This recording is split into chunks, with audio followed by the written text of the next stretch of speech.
Masechet Baba Mesia Daf Samech. We're going back to the subject of wrongdoing people monetarily.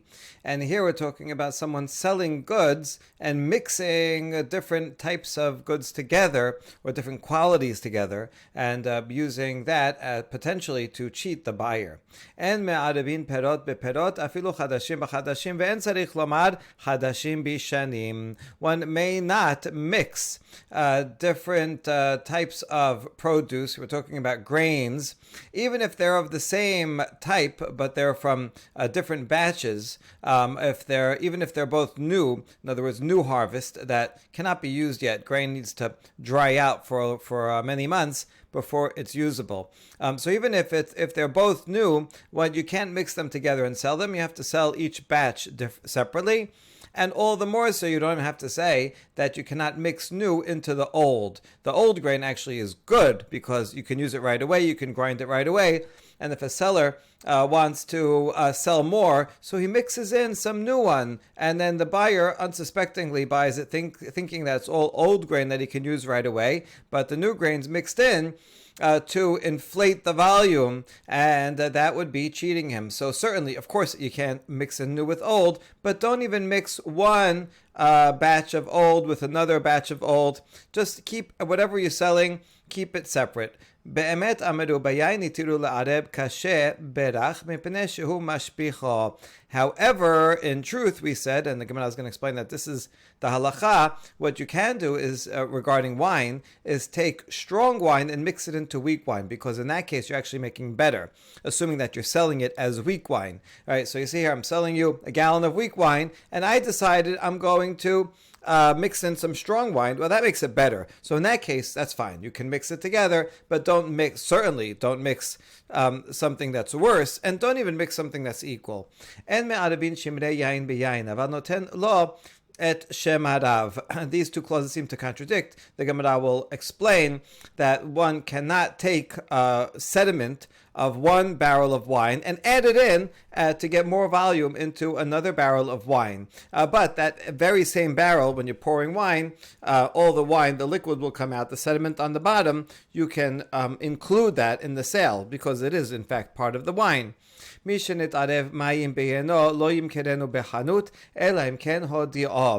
someone mixed water into their wine, do not sell it in a store unless you inform the buyer, listen, I mixed in this much water into the wine, so they'll know that they're buying that, and that will be included in the price. This is like buying light grape juice today. It's the same as grape juice. They just add water for you, so you really shouldn't be paying the same price. But anyway, at least they told you, so you can decide if you want to buy it or buy plain grape juice and add water on your own.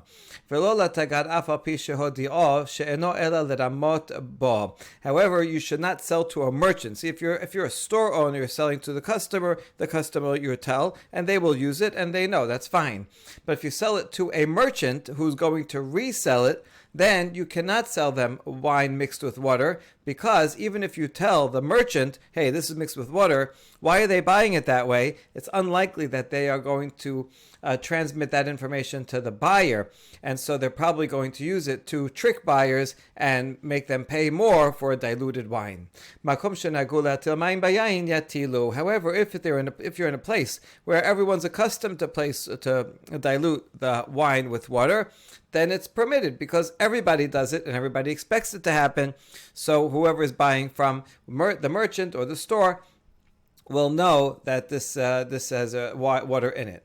Hatagar noten mechamesh geranot venoten letoch megura achat, mechamesh kitot venoten letoch pitom echad, belbad shelo yehe mitkaven le'arev. A merchant is allowed. The merchant buys from lots of people and stores whatever he is going to sell until he's ready to sell it. And so if he is buying grain from 5 threshing floors, the farmer would take his grain, collect it, take it to the threshing floor, thresh it, and then the merchant would buy it there. He buys large quantities. He's buying from 5 different people.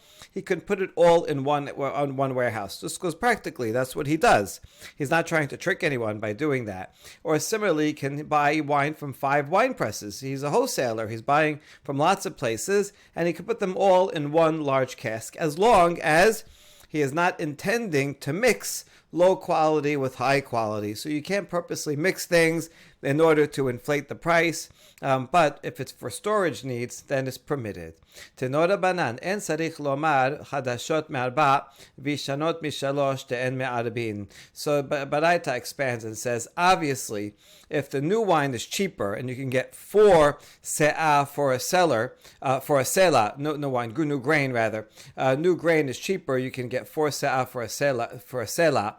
You cannot mix that with old grain that's more expensive. The old grain is more expensive because it's all dried out and ready to grind and use. The old one is worth 3 se'ah for a sela. That's more expensive. You put in the cheaper stuff in there and sell it at the expensive price. That's not allowed. But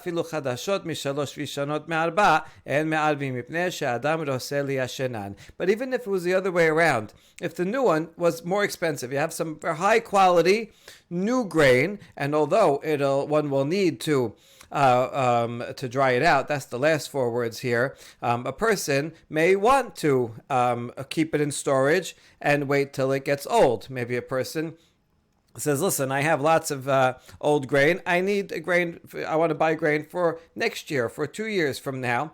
And so he wants to buy actually new grain, and it's very high quality, such that the new grain is worth 3 se'ah for a sela, and the old one is worth 4 se'ah for a sela. Still, don't mix it up. Don't mix the new with the old and sell it as old, no matter what, even if the price of the new is greater. You just don't do that, because some people need the old one and they're going to use it right away. Some people like the new one, so you just got to keep the categories separate.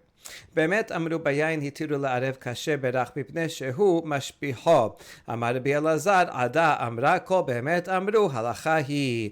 The Mishnah said, in truth they taught that regarding wine, you can take strong wine and mix it into weak wine and sell it as weak wine, because the strong wine will make it better. And so Rabbi Elazar explained, what is this be'emet amru, in truth they said? It means they actually said that this is the halacha, right? Well, they actually said that anytime in the Mishnah it says, in truth they said, then that means the halacha follows that view. Rambam takes the be'emet amru to mean that this is a halacha l'Moshe Sinai, that there's no argument on it, that this goes back to Sinai.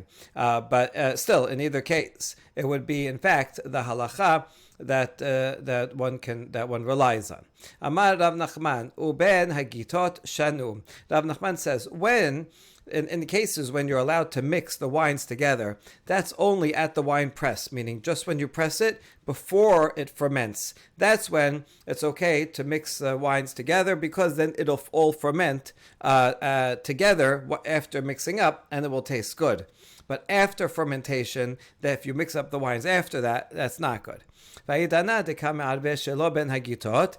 Gemara asks, but nowadays we see that people mix wines even not at the wine press, but even after it's fermented. This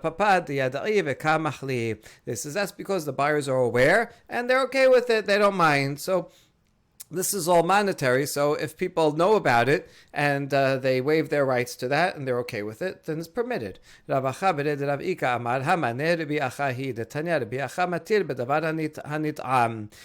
the son of Ravika, says that this follows the opinion of Rabbi Acha, because in the Braita, Rabbi Acha says anything that you taste before you buy, you're permitted to sell as is, because since you know everybody's going to taste the wine, they made a taste of it, you taste it, you say, oh, I see, it's strong, it's weak, it's old, it's new, right? So because the person tasted it and they like how it tastes, and then they buy it, so then you can prepare it any way you want, because you know that they'll buy it. You only have to be careful in things that people generally don't taste before they buy it. Then they take it home. Now they bought something that was mislabeled. That is not permitted.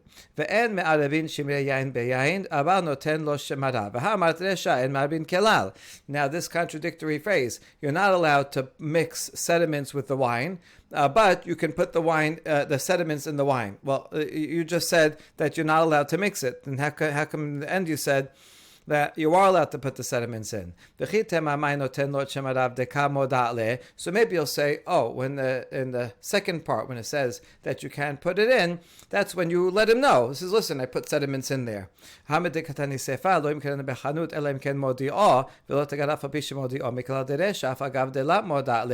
however, it's the phrase after this sediment line. It says that if you tell the store, if you're the store owner and you sell it to a buyer, don't sell it any mixture unless you let him know. But if you let him know, then it's permitted. But if you're selling to a merchant, then even if you let him know, it's not allowed because he's going to pass it on and trick someone with it. So we see that since it says in the next line after that, if you let him know, it's okay. That means in this line that's before the line about the store, that's talking about a case where you did not let the buyers know, and yet it's allowed. So we're back to our question. This seems to be a contradiction. You cannot mix the sediments, and this is you can mix the sediments. Amar Rav Yehuda hachika amar en me'arabin shemarim shel emesh b'shel hayom b'shel yom velo shel yom b'shel emesh aval noten lo et shemarav. So Rav Yehuda said this is what the Mishnah means to say. You cannot take the sediments from the wine that you poured yesterday. Let's say yesterday you poured wine and you left the sediments on the bottom of the barrel. And then today you have another barrel that you opened and you're selling. And you know what you're going to do? You want to give the buyers today, all the customers today, all of the sediments from today, and you still have leftover sediments from yesterday. So put that all in and sell that all. No, you can't do that because then the buyers are getting double the settlement. It's double the sediments.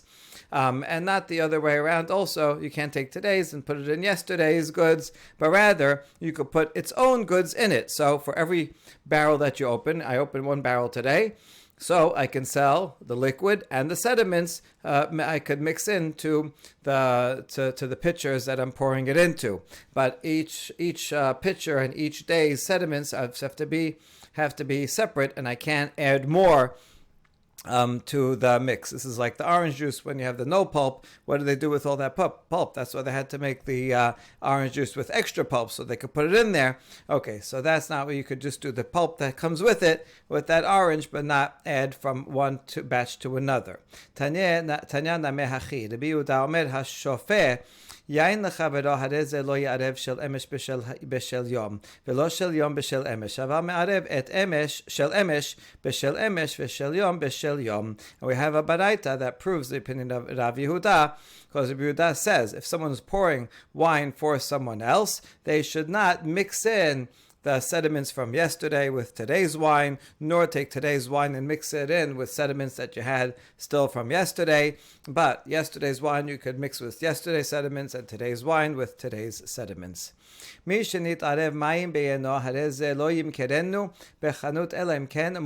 Someone adds water to his wine, then do not sell it in the store unless you inform the customers that this is diluted wine.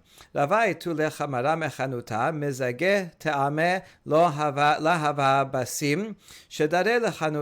story about Rava that he bought wine from a store and he mixed it as was his usual way. He happened to add a lot of water to his wine. That's how he liked it. He liked it light. And he tasted it, and the wine was not tasty, so he returned it to the store. Abaye challenged Rava. How could you return it to the store? He's going to go and resell it, right? And so you're not allowed to sell it. You're not allowed to sell diluted wine to a merchant, even if you tell him. So even if Rava tells the store owner, "Hey, I diluted this wine, but by the way, it just doesn't taste good. I'm returning it." Shouldn't he worry that now the store owner will sell it to someone else as regular wine? So he should not be allowed to return it. Amar le mizgad didi medai yedia. So Rava says, don't worry. The way I dilute it, they will know. Right? I add so much water that it, that's more than usual. So anyone buying it and tasting it will know that it has been diluted. So I don't have to worry about him reselling it as just wine. And maybe you'll say, oh, but maybe the seller will take this mixture that Rava had that's very diluted. He'll add more wine and make it better and then sell it as wine. So we reject that. We says in that case, there's no end to the matter. Then you wouldn't be able to sell any merchant anything, because even if I sell the merchant pure wine, I might worry, oh, he may add water. Well, okay, that's his problem. I did what I can. So you're allowed to sell the merchant pure wine. That's the best thing. And what Rava did when he sold him something that obviously was diluted, that's also okay. And if the merchant then goes and plays tricks, okay, that's not the seller's to the problem of the seller to the merchant. Makom shenagu latil mayim bayayin yatilu v'chole tana lemechesa l'shlish ul'rabia amar Rav ben Hagitot Shanum, in a place where the custom is to dilute the wine with water, then you can do it because everybody does it and they expect it to come that way.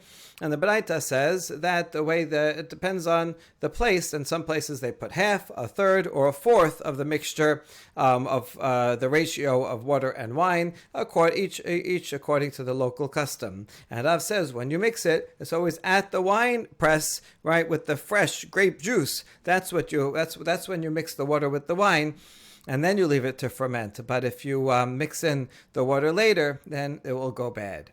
Next Mishnah, Rabbi Yehuda Omed, Lo yechalek kachen v'ani kelayot ve'egozin latinokot, mipnei shehu margilan lavo eslam. Hachamim matirim. Rabbi Yehuda says, if you have various store owners, like in a shuk, in a marketplace, one store owner is not allowed to give out toasted grain. Toasted grain is like, it turns sweet. It was a good snack back then, like a puffed wheat, or nuts to children, because then you're going to make them come back. In other words, you can't bribe your customers by giving them free treats so that they'll want to come back, and the kids will want to come back, and the kids will like, let's go to that store, and they'll drag their parents, and then everybody will go shop in that store because you're unfairly disadvantaging the competition. So you can't give out free goods. Free snacks. Hachamim, however, say it's permitted, right? Just like you can do it.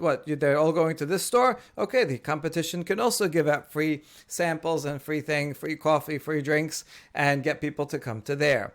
Ve'lo yifchot et hasha'ar. Hachamim omerim zachur lato. And one store owner or market owner cannot sell things below the market rate. In other words, you can't sell things on sale, because then all the customers will come to your shop that everything's on sale, and it's unfair to the rest of the merchants. Chachamim, however, say, Zachur latov, you should be remembered for good that you're selling things on sale, and so that means you'll get all the customers good. And the other merchants want their customers, so let them lower the price also, and then that will actually be better for all of the customers. So you're permitted to put things on sale. Lo yavod et hagerisin, divrei Abba Shaul, hachamim matirin. One is not allowed to sift ground beans to remove all the waste, the peels, the broken things, and make it look all nice, so that people will want to buy yours. And again, because then you're going to charge a high price for these beans that's more than the regular price, and that's cheating people. Chachamim, however, say it's permitted because they're getting what they see, right? They see it's all nice and pre-sifted and nice whole beans, and they look good and no waste in there. So if you went through the work to do that and the customer likes it, so you can charge more for it, no problem. And if the next store wants to do the same thing, they can also. However,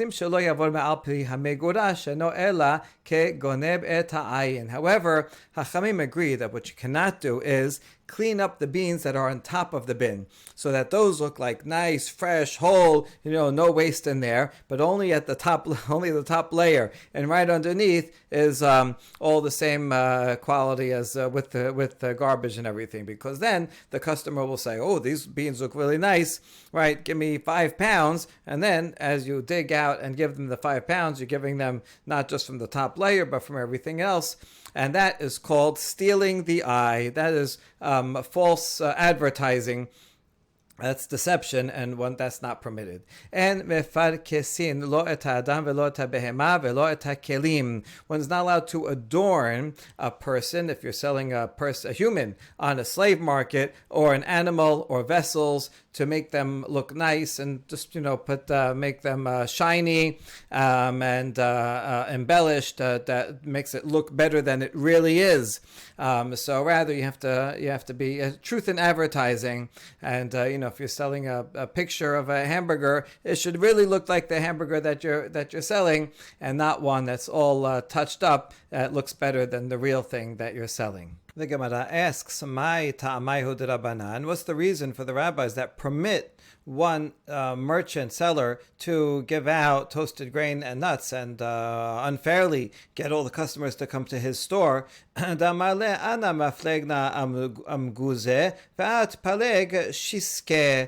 reason because this store owner can tell his competitors, so I hand out nuts, you hand out jujubes, you hand out some fruit, you hand out something else, so everybody can do that, and then you'll get the kids to come to your store.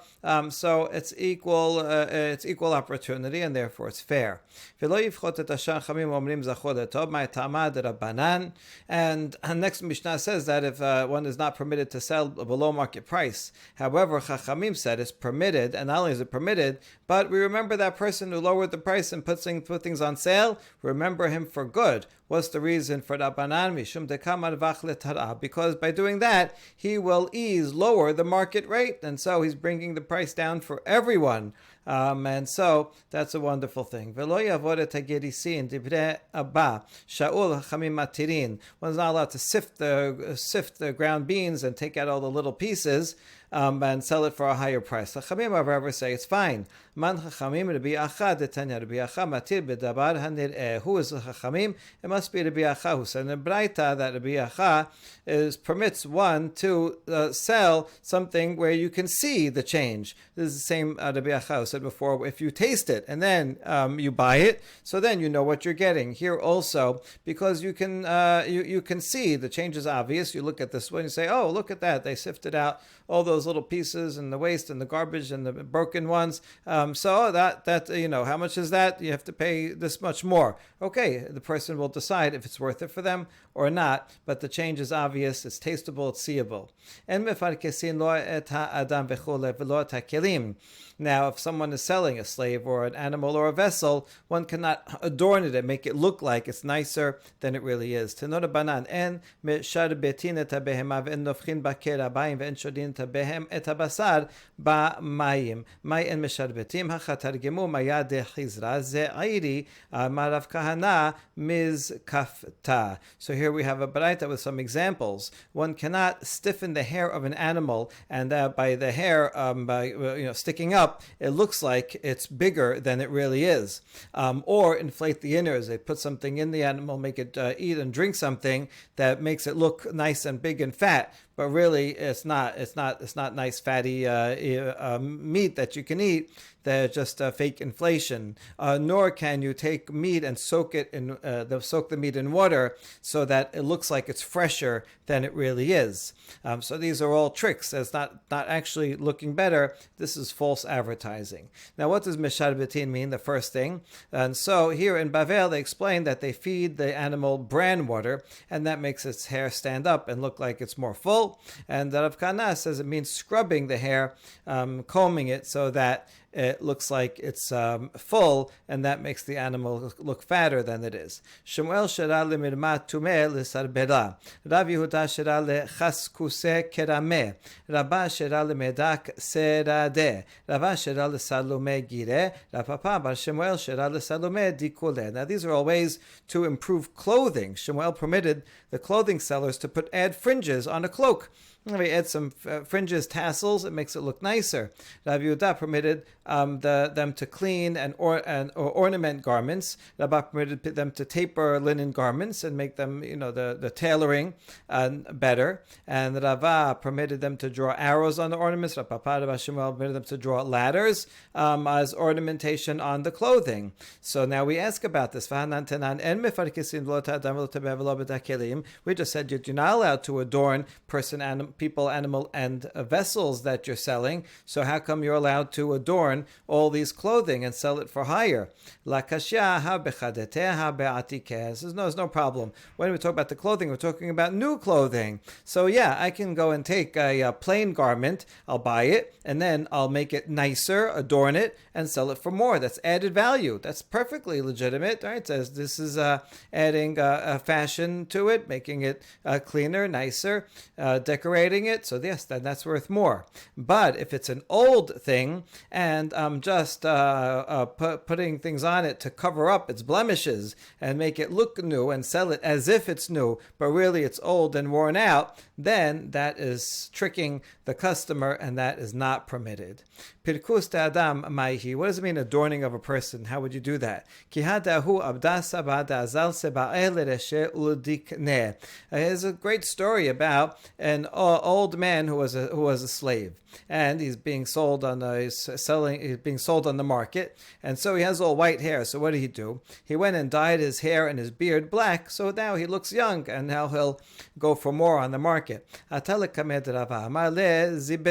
So this old guy goes to Rava and says, buy me as your slave. I'm a good deal. And Rava says, no, I don't buy slaves, because Pirkei Avot says poor people should always be in your household. If you need something done in your house, rather than getting a slave to do it, go hire poor people, and then you get the job done, and you also are able to support poor people by paying them. And therefore, I don't need slaves. No, thank you, but no, thank you. So the slave with dyed hair came to the Papa Bar Shemuel, and Rabbi says, oh, sounds like a good deal. You look like a nice, strong young man. Look at that black hair. And he bought him. So one day the Papa told the slave, go get me some water to drink. So the slave went and washed his hair and got all the dye out, and now you could see that his hair was all white and his beard was all white. And the slave told Papa, look, I'm older than your father. Is that a way to treat an elder? You tell me to go get water for you? So he says he refused. So the Papa applied to himself the pasuk that a tzaddik is delivered from trouble. That's referring to Rava. He is a great tzaddik. He helps the poor. And you see, because he does the right thing, he's in addition to helping the poor and doing that great mitzvah, he's also saved from this trouble. And another person who's not as careful ends up coming in his place and getting that negative consequence that really Rava, if he was not such a tzaddik, would have bought him. But because he was tzaddik, he was saved. And the Papa says, I got the trouble on my head. Now I bought the slave who won't do any work because he's too old. Hadran alach hazahav.